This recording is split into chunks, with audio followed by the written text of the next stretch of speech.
తాకట్టులో ఉన్న బంగారాన్ని విడిపించి ఆ రోజు ఆన్లైన్ ధరకే కొంటుంది కొమ్మూరి గోల్డ్. నమస్తే, వెల్కమ్ టు సుమన్ టీవీ. నేను పద్మిని. ప్రస్తుతంతో పాటు ప్రముఖ ఆధ్యాత్మికవేత్త, వాస్తు జ్యోతిష పండితులు, రాజరాజేశ్వరి ఉపాసకులు డాక్టర్ శ్రీమతి భానుకోటేశ్వరి గారు మనతో పాటు ఉన్నారు. మాట్లాడదాం. నమస్కారం అండి. జై శ్రీరామ్. శ్రీమాత్రే నమః. శ్రీ గురుభ్యో నమః. మేడం, పక్ష ఫలాలు మీ ద్వారా తెలుసుకోవాలనుకుంటున్నాను. రేపు ఏప్రిల్ 18వ తారీఖు నుంచి వైశాఖ శుద్ధ పాడ్యమి మొదలవుతుంది కాబట్టి పాడ్యం నుంచి పౌర్ణమి వరకు ఎట్లా ఉండిపోతుంది, గోచార గ్రహస్థితి ఎలా ఉంది అనేది ఒకసారి చెప్పేసి ఆ తర్వాత ద్వాదశ రాశుల వాళ్ళకి కూడా ఎటువంటి ఫలితాలు రాబోతున్నాయి ఒకసారి మీ ద్వారా. అలాగే పద్మిని, గోచర గ్రహస్థితి క్లుప్తంగా చెప్తాను. మనకి ఈ పక్షంలో మీనరాశి నుంచి మిథున రాశి వరకు ఈ 4 రాశులు బలోపేతంగా ఉన్నాయి. మీనరాశిలో మనకి శనేశ్వరుడు, బుధుడు, మంగళ్ వీళ్ళ ముగ్గురు సంచారం జరుగుతుంది. మేషరాశిలో రవి అలాగే శుక్రుడి సంచారము. ఈ పక్షంలో మనకి చివర్లో పౌర్ణమి రోజు బుధుడు మీనరాశి నుంచి మేషరాశిలోకి వచ్చేస్తాడు. అలాగే శుక్రుడు మనకి 20వ తారీఖు నుంచి ఆయన స్వక్షేత్రంలోకి వెళ్తున్నాడు, వృషభంలోకి వెళ్తున్నాడు. ఇప్పుడు మనకు ఒక స్పెషల్ థింగ్ ఉంది. అదేంటంటే మేషరాశిలో సూర్యనారాయణ మూర్తి రవి సంచారము, మేషరాశిలో ఆయన ఉచ్చస్థానము, అలాగే శుక్రాచార్యుల వారు కూడా ఆయన స్వక్షేత్రంలో ఉంటారు. బుధ భగవానుడు నీచపడి ఉండడం మీనరాశిలో. సో అది కూడా ఒక అంటే ఏదైనా నీచపడి ఉండడం, ఉచ్చ స్వక్షేత్ర స్థితి, ఇవన్నీ కూడా స్పెషల్ సిగ్నిఫికెన్స్ క్యారీ చేస్తాయి. అప్పుడు బుధ గురులకి పరివర్తన ఉందేమో. పరివర్తన అదే చెప్పబోతున్నా. బుధ గురులకి పరివర్తనతో కూడిన ఈయన నీచపడి ఉన్నాడు. ఇదొకటి. సో ఇలా మనకి ఈ పక్షంలో మనకి అంటే అనుకోకుండా ఇప్పుడే స్టార్ట్ చేయడం ఈ పక్షం స్పెషల్ సిగ్నిఫికెన్స్ ఇది. మంచి కొన్ని సిగ్నిఫికెన్సెస్ ద్వాదశ రాశుల వాళ్ళకి, ద్వాదశ లగ్నాల వాళ్ళకి ఉంటాయి. అవేంటి అనేది ఇప్పుడు తెలుసుకుందాం. ఇక మకర, కుంభ, మీన రాశుల వాళ్ళకి పక్షం రోజులు కూడా ఎలా ఉండబోతున్నాయి మేడం? కమ్యూనికేటివ్ రిలేటెడ్ ప్రాబ్లమ్స్ ఏవైనా ఉంటే అవన్నీ కమ్ డౌన్ అయ్యే ఛాన్సెస్ ఉంది. కమ్యూనికేటివ్ రిలేటెడ్ ఫీల్డ్ లో ఉంటే కనుక కమ్యూనికేషన్ రిలేటెడ్ ఫీల్డ్ లో వాళ్ళకి చాలా బాగా ఉంటుంది. వీళ్ళు చెప్పే ఏదైనా కూడా అంటే కమ్యూనికేట్ చేసేదంతా కూడా ప్రాపర్ గా అవతల వాళ్ళకి రీచ్ అవుతుంది. అలాగే వీళ్ళు ఏదైనా ఒక మెయిల్ కోసం ఎదురు చూస్తుంటే, ఇప్పుడు సపోజ్ రెజ్యూమ్స్ అప్లైస్ చేస్తారు, కంపెనీ నుంచి ఇంకా కాల్స్ రాలేదు అనుకోండి, ఇప్పుడు కాల్స్ వస్తాయి. ఏదైనా ఒక శుభవార్త కమ్యూనికేషన్స్ రూపంలో వీళ్ళు అనుకుంటారు. వర్బల్ కమ్యూనికేషన్ కావచ్చు, లేదంటే టెక్స్ట్ రూపంలో కావచ్చు, ముఖాముఖిన కావచ్చు, ఏదైనా సరే కమ్యూనికేషన్స్ విషయంలో వీళ్ళకి చాలా బాగా ఉంటుంది. ప్రయాణాలు కూడా ఈ పక్షంలో అనుకోకుండా చేయాల్సి వస్తారు. వీళ్ళు చేసే ప్రయాణాలు ఫలవంతమైన ప్రయాణాలు ఉంటాయి. అనుకోకుండా కొన్ని ప్రయాణాలు చేస్తారు, అవి కూడా ఫలవంతమైన ప్రయాణాలు ఉంటాయి. పిల్లల విషయంలో అనుకూలతలు ఎక్కువగా ఉంటుంది. పిల్లలు ఏమన్నా మొండి వైఖరి ప్రదర్శిస్తూ ఉంటే, లేదా వాళ్ళకి హెల్త్ ప్రాబ్లమ్స్ ఏమన్నా ఉంటే, అవన్నీ కూడా కమ్ డౌన్ అయ్యే శుభ సమయం ఈ సమయము.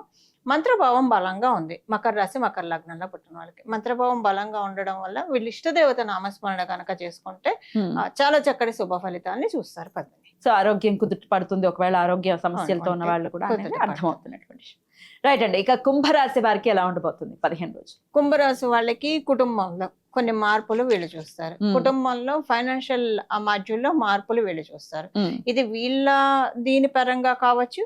ఒకవేళ సపోజ్ ఇందాక మనం అనుకున్నాం కదా, గృహిణీలకు అయితే వాళ్ళ ఇంట్లో సంపాదించే వాళ్ళకి ఇన్కమ్ పెరుగుతుంది. ఇప్పుడున్న గోచర గ్రహస్థితుల రీత్యా జన్మజాతకం సపోర్ట్ చేస్తే నిస్సందేహంగా పెరుగుతుంది.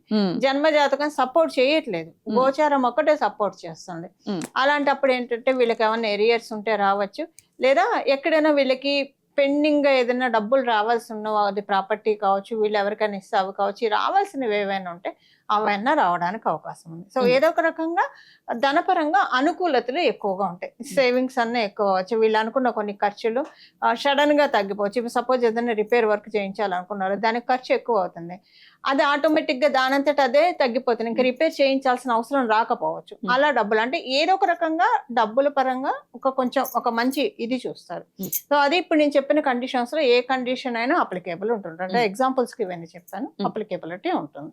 వృత్తి వ్యాపారాల్లో బాగా ఉంటుంది. వివాహ ప్రయత్నాలు మటుకు వాళ్ళ జన్మ జాతకాన్ని అనుసరించి ఆధారపడి ఉంటుంది. ఇప్పుడు కనుక వాళ్ళకి కళ్యాణానికి అనుకూలంగా ఉంటే ఓకే, లేదంటే ఒక్కసారి దాన్ని బట్టి వాళ్ళ జన్మ జాతకాన్ని అనుసరించి ఆధారపడి ఉంటుంది. గోచారము ప్లస్ చేయట్లేదు, మైనస్ చేయట్లేదు వివాహ సంబంధిత విషయాల వరకు.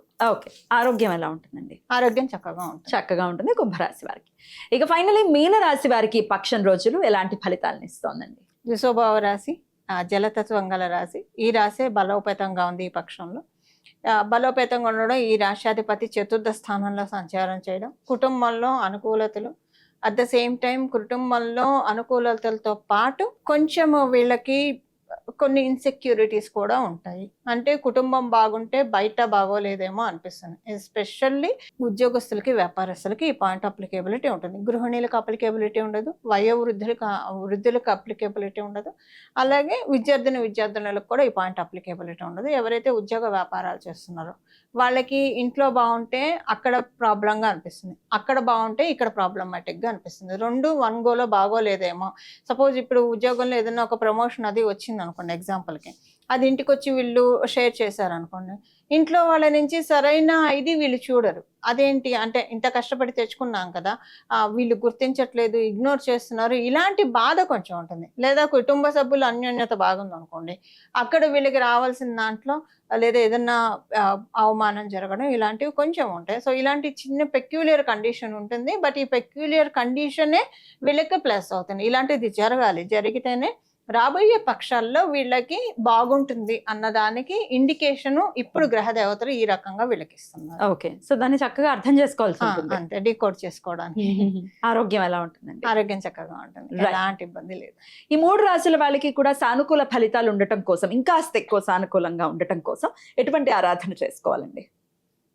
వజ్రమొగుటుధర గోవింద అన్న నామాన్ని జపించుకుంటూ ఉంటే కనుక చాలా చక్కటి ఫలితాలు ఉంటాయి. ఎందుకంటే అప్పుడు అక్కడ వృత్తిలో బాగుంటుంది, ఇంట్లో కూడా బాగుంటుంది. 3 రాసుల వాళ్ళకి కూడా, మకరం నుంచి మొదలుకొని మీనం వరకు కూడా. మకర కుంభ రాసుల వాళ్ళు ఎప్పుడైనా గోవిందుని స్మరిస్తే మంచిది. ఇప్పుడు మీన రాశి వాళ్ళకి గోవిందుని ఆరాధన కంపల్సరీ. మీన రాశుల వాళ్ళకి డెఫినెట్ గా డెడ్లీ కాంబినేషన్ ఉంది, శని కుజ బుధులు కలయిక బాబోయ్. అందుకే సో ఆబ్వియస్ గా వెంకటేశ్వర స్వామి ఎక్కడ ఒక చోటే వీళ్ళకి ఇప్పుడు ఏంటంటే శనేశ్వరుడు అనుకూలం ఇవ్వడు కదా. ఇప్పుడు మంగళేమో నవమాధిపతి అయ్యాడు, భాగ్యం ఇస్తాడు, కానీ శనేశ్వరుడు అడ్డుపడుతూ ఉంటాడు కదా, నేను ఉండంగా ఎలా ఇస్తావో చూస్తానంటాడు. ఆ కాంబోలో ఏమవుతుందంటే బయట బాగుంటే ఇంట్లో బాగుండదు. అందుకే వృత్తిలో ఉన్న వాళ్ళకి, గృహిణులకు అంతేం అప్లికేబిలిటీ ఉండదు, విద్యార్థులకు అప్లికేబిలిటీ ఉండదు. ఓన్లీ కెరియర్ పర్సూ చేసే వాళ్ళకి మటుకు ఇది బాగా చూస్తారు. హ్యామరింగ్ బాగా అనిపిస్తుంది, కొంచెం సెన్సిటివ్ అయిపోతుంది మైండ్. ఒక్కొక్కసారి గ్రహస్థితులు బాగోకపోతే సెన్సిటివ్ అనుకోకుండా అయిపోతుంది. గ్రహస్థితులు బాగుంటే ఎలాంటి పరిస్థితి వచ్చినా విరిగి మీద పడ్డా తీసేసే అన్నట్టు వెళ్ళిపోతారు. ఇట్స్ ఆల్ డిపెండ్స్ అపాన్ గ్రహస్థితులు కదా. రైట్ అండి, ఖచ్చితంగా చాలా చక్కగా తెలియజేశారు. ద్వాదశ రాశులకి కూడా ఈ పక్షం రోజులు ఎలా ఉంటుంది అనేది చాలా అద్భుతంగా తెలియజేశారు. ఇవన్నీ కన్సిడర్ చేస్తూ ఈ పక్షం రోజులు కూడా చాలా పీస్ఫుల్ గా వెళ్ళాలి ద్వాదశ రాశులకి అని మనస్ఫూర్తిగా కోరుకుంటూ తెలియజేసినందుకు కృతజ్ఞతలండి. నమస్కారం. జై శ్రీరామ్. మంగళం. నమో భగవతే వాసుదేవాయ. జై శ్రీరామ్.